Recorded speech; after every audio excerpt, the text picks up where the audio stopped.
All right. Let's get on with this. There we are. All right. It's been a minute. And I remember now. Got to remember what I looked like when I was on camera back then. So, anyway, all right, guys, welcome back. Waypoint Wednesdays, episode number 12. It's been a minute. So, first and foremost, welcome and thank you to our sponsor for this month, Moscow Moto, getting us set up, getting out some gear and trying it out on the bikes, getting the Rally 790 or the KTM 790. I'm not going to call it a Rally. It's better than the Rally. Hopefully nobody from KTM is watching this. Anyway, yeah. So a lot of stuff going on this month already. It has been a journey already. Let's see here. Starting, I don't even know where the, let's see. Getting used to all of this already. There we go. There it is. I was like, where's the chat box? Coming in hot. There it is. And live chat. All right. Okay, so let's get this set up. All right, so Waypoint Wednesdays. We talked about it on the podcast. If you guys have been following along and listening, talking a little bit about what we were going to be doing with Waypoint Wednesdays. Tonight's kind of the first one that we do this way, but basically we're setting it up so that we get you guys some rally news, get you guys the know-how, what's going on in the rally world here in North America and abroad, but focused on the stuff happening here locally that we can readily get to. Then also doing some tech segments. I love talking tech talk and things like that. So we'll get some people on it. Nothing tonight for that segment, but we're going to be doing that. And the goal is, is basically we'll talk 10 minutes, catch you guys up on rally news, talk 10 minutes about tech, something super fast, super quick. That'll give you guys something to try, and then move on to answer any live questions, anything like that comes across. So that's the game plan for Waypoint Wednesdays. If you guys are still tuned into that or subscribed to the channel, I really appreciate that. Also with the podcast milestone, we're getting so close to that 20,000 total plays. We are up to 70 countries around the world. So that is awesome to see on the podcast side of it. Hopefully the YouTube side grows to that. Definitely open to suggestions. In the podcast, if you guys haven't heard the last episode, we're just doing some general updates. We talked about the Dakar Rally changing their rules, right? And adding on to some of the stuff that they're going to be doing for this year's event or the coming year's event. So we talked a little bit about that. I hope you guys can go back, tune into that on the Chasing Waypoints podcast. That's on Spotify, Apple, Google, and a host of other podcast platforms. So depending on what you use to listen, most people are either on Spotify or on Apple, according to the analytics. But yeah, so get on there, take a listen to that. But in that, we also talked about, getting some people on the show, getting people on the podcast to talk a little bit about their rally experience and what they've been up to. And I'm happy to report the emails are already coming in. So it's awesome. I'm going to be reaching out tonight after we get this done and talking with some of the people that are going to be on the show, so we can get those dates hashed out. A little bit tough juggling the 9 to 5 and then doing this as well, but you know what, we're going to figure it out. I love talking and meeting people and talking, so looking forward to that very much. So okay, so let's get started. I got my right on ADV.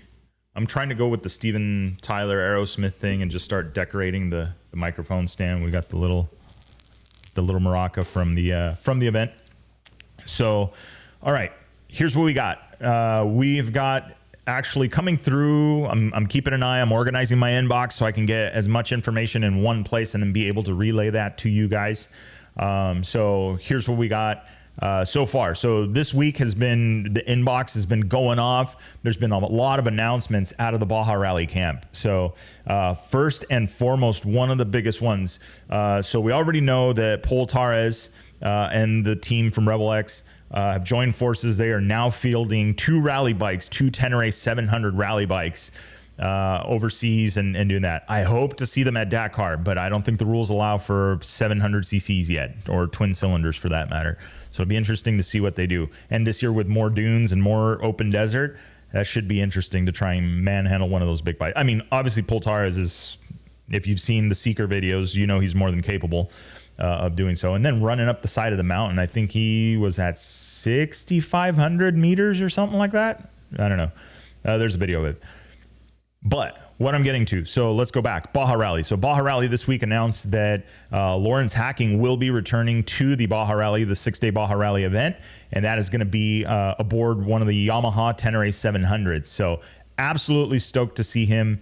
Absolutely stoked to see big bikes back out into rally and into the adventure side of things, getting those things off of the fire roads and into some real desert. So with that, it's actually really cool. There's this story. I'll take a quick story of him. It was a few years back. We were in San Quintin. There's the dunes right out of the back of the Hotel Mission Santa Maria. And I've told this story before, but it's just left such an impression of me of his ability to ride these big bikes. That time, the Africa Twin had just come out. He was aboard an Africa Twin racing the adventure class down at the Baja Rally. And everybody was taking off, hitting the dunes and just kind of rolling through the dunes. And some people were finding these drops and these witch eyes and things because the wind blows through there and kind of changes the ship. Right? Those that have ridden dunes know what we're talking about. But there's some pretty ugly stuff that can happen in the dunes. At least it's a soft landing. So everybody was struggling on the 450, 500s, you know, and kind of getting through there and weaving and ducking, dodging, diving, dodging, duck, whatever that thing was. But anyway, he actually literally took off from the line and made a straight beeline for the water. I mean, the straightest line he could pick to get to the beach, to the water, and then made a left turn and proceeded to wring that thing's neck all the way up the beach. We could literally hear that bike for the better part of 2 minutes. And I mean, he was just on it. So I could see where that makes maybe the Dakar a little nervous in that, you know, they're trying to slow the bikes down and do all that stuff. At that point, in Africa Twin, 1,000 cc's, or even this year, coming year with the Tenere 700, they're still fast bikes. So I'll be really stoked to see it. I'm happy we'll be down there and checking that out. So I'm definitely looking forward to that. And then from there, he'll be down. We got that one. There was another announcement also for those that were interested in getting into the event and possibly going to the Baja Rally this year. Their early bird entry fee is going to be up on July 15th. So if you guys are thinking about getting entered, they do have a discounted entry fee right now at this moment. And that's going to be up and over on the 15th of July. So if you're interested, now's the time to kind of get in there. Just saying. With that, there was another update. So on top of it, I'm going to start looking for more updates from some of the other rallies like Sonora Rally, Kota Rally, and even the Nora. Nora just got done doing road books for the second time, I should say, in their event. But this time it looks like it was a super huge success. So I'm curious to learn more about that. We'll be talking to some of the team there to figure out, you know, how it went and what that was like for them from the organization standpoint and transitioning to road books. The other side of it, so Baja Bound stepping up as a sponsor. They've long time sponsored Baja Rally and worked with them for many years. But Baja Bound is back, Baja Bound Insurance, and they're going to be working with Baja Rally on helping racers get their insurance needs taken care of for the events and getting down in there. I personally, that's the company I use. Just everything is stored on the website. It takes me like 3 minutes to get a policy started. So that's big deal for me. From there, they're going to be fielding a team of 3. So you got 3 of the Baja Bound backed riders. Oh, Baja Bound backed. And I nailed it. Wow. Riders that are going to be down there. You're going to have Max Eddy Jr. Max Eddy in a UTV. He's one of the only ones that I know is running I believe it's the X1. It's the single-seater Polaris Razor. Bitchin' little setup. Awesome little single-seat rally car that he's got going on with that thing. And then you're going to have, who I just got off the phone with, was Jacob Argubright, also going to be running down there under the Baja Bound banner. And then you've got Colton Udall, no stranger to the Baja Desert. Actually, we just recently did a podcast episode with him. So if you guys haven't checked that out, again, jump on the podcast and take a listen to that. I learned a lot, especially from someone who I admire for being able to ride very long distances at race pace. So it was really cool talking to him. You definitely want to check that episode out to find out a little bit more about, you know, what goes on in preparation and what he does to get ready for those long events like that and some of his stories. So definitely want to check that out. So speaking of events, training, getting ready, stuff like that, Jacob Argubright, just hung up the phone with him and we were talking a little bit about it. He was out riding the SoCal desert today with Gnarly Dave. looking at some road book stuff. Sounds like we've got an event coming up early November, 4th through the 6th. They're going to be doing like a rally experience out here in the SoCal desert. Dates are tentative, but it's looking like that's what it's going to be. So more details to follow on that side of it. So if you guys are interested in something like that and getting into rally, doing all that stuff, Dave has been making some great road books out of Southern California, down here in the high desert. And I've ridden one of them. I need to ride more of them, but definitely a lot of fun. Really cool road book, easy to understand. There's a lot of markings, and it's very, very well marked. He's very, very thorough with his road books, which is awesome. So it makes it easier to understand and get out there. And the biggest thing is that feeling of lining up a road book and getting things lined up, figuring out the route, seeing the markers, and you get excited about that. So it was a great experience for me, and so looking forward to doing more of that stuff once we get Project 501 done, which we're getting close. Not too much further. We've got the suspension back. We've got basically everything to put the thing together. We're going to go with Rally Light setup. I want to experiment a little bit with that and running that setup, because I do see it on a lot of bikes. And honestly, that's right off the bat, that's probably the easiest money to get into, the least, or I should say the most cost-effective way of jumping right into it. Before you go with something like the Sonora Tower from Rally Moto Shop, or you go with the Rally Tower from Moto Minded, which is the one that I have for Project 501. So there's a couple of different items, or a couple of different towers and ways you can go, but the Rally Light setup, especially at this last Baja Rally training with the American Rally Originals, that was the setup that most people were running. So they're running their regular desert race bikes, throwing that setup on there, and then making it happen. So absolutely awesome. So back to it. Jacob Argybright, Dakar Luau on the 23rd of July. So if you guys want more info on that, there's I saw shark riding, and then I saw road book foot race or something like that. So I'm in. I think those two, and then food. So all right, so we're good. Live music, bunch of other stuff. So he's doing the luau. It's going to be on Saturday, July 23rd, starting at 2 p.m. If you guys want more info on that, look him up on the Instagram, Jacob Argybright 911. You can also find him on Facebook. You can find the event information on Facebook as well. I will post a link once I get the links done in the description, so you guys can check that out as well, and get some more information. I'm going to go up. We'll be up there just checking it out, talking with everybody, just having a good time. So absolutely looking forward to that, getting out there, doing some stuff. And yeah, I mean, it's summertime, it's getting warm, but that means longer nights in the garage. We're able to get more done. So I'm absolutely looking forward to that, getting out there and doing more. So I keep repeating myself. It's like, I want to do it. I want to get out there already. Okay.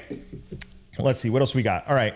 So that's our rally news. If you guys missed it, I'm not going to go too much into detail in it, but big changes at Dakar, which includes alternate routes, which also includes prize money for the more privateer non-factory guys for their achievements on the daily. You're going to have that. But I think there's definitely electronic road books for all is the other one. Everybody's going to be running electronic road books, and the route. Those I think are the two big changes. So we'll see. If you want to hear more about it, tune into the podcast, and you can find out more about what we're talking about and what these guys are looking at doing. I know I want to get some feedback from Mason and Skylar on that, and just kind of how they feel about the road book stuff. There is some already some debate, where we need more rules. We have questions, so we need a little bit more clarification on that part of it. So from there, let's see, what do we got? All right, what have we been up to? Let's see, this week was 850. We did the shine on that, got a new drivetrain on it, and that was definitely a challenge. So I think we will have a really quick tech talk segment tonight, and that is, in general, working on your motorcycle.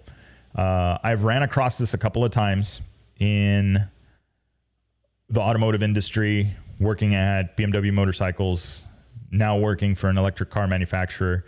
And there's a lot of guys. I'm a DIY guy. I like turning wrenches on my bikes. I like working on them. There's something therapeutic about it.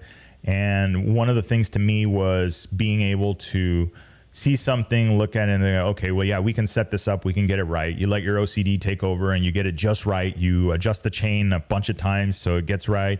You check it in 4 spots. You do all of this different stuff. But what I'm getting at and this part is really simple. If you're going to start working on your bikes, if you're going to start working on electrical, if you're going to be working on a rally tower, or you're going to be working on setting up a rally light setup, right? The handlebar mounts and all of that stuff. Make sure you reach out to some people. Make sure you watch some videos and take a look at it. And before you go elbows deep into this, understand the mechanics of what you're getting into.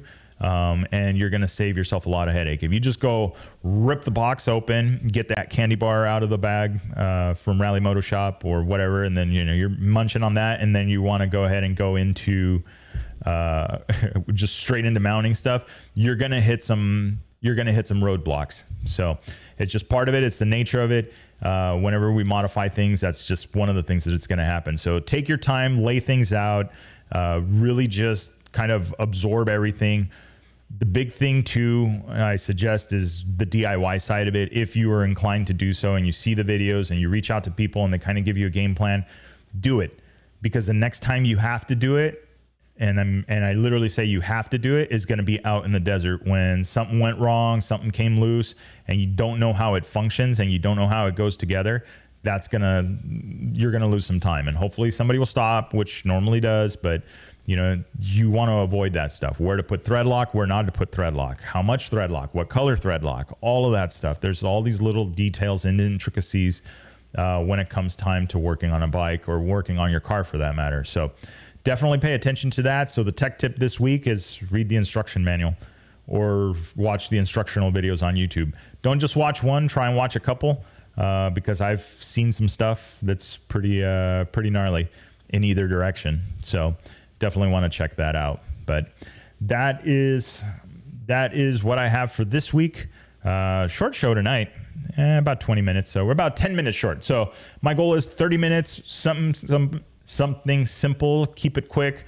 Make sure we get the information out to you guys. So we'll be building it up. We are going to be back, not next week, but the following week. We will be back and we will be talking a little bit more about rally happenings, rally news, what's going on. We'll have another tech segment. We'll have a real first tech segment talking about probably, I feel like we should be talking about brakes. So I'm getting ready to do the brakes on the 790. You guys will see some footage on that here on YouTube Shorts. I'll probably end up talking about it on the podcast. So definitely stay tuned for that stuff as we get set up and going. Well, anyway, all right, that's a wrap, guys. So Waypoint Wednesdays, first episode, powered by Moscow Moto. Link is in the description. Check out the bags, check out the gear. They make some really good stuff and some really tough stuff. And then I got a pro tip from the guys over there from Wade, specifically on how to tie down my Reckless 10 so I don't make it a strapless 10 like I did this last time. So I'll show you guys what we're talking about, and you guys can check that out. Keep an eye on the Instagram at Chasing Waypoints, and then also, of course, on the YouTube here. Subscribe, like, share, comments. If you're in this or you're watching this, drop a comment below. Let me know, what do you guys want to talk about? What do you guys want to hear on the tech segments? What are your questions about getting into rally? We got a lot of people that have been asking about, what are the first steps, or I kind of want to get into training. What do we do? That kind of stuff. So let's make it happen. There's a lot going on now here in California and in the United States and Baja California and Mexico that we can do it. So if you haven't already ordered your stuff, ordered your gear, you're slacking. Let's get to it. All right. See you guys.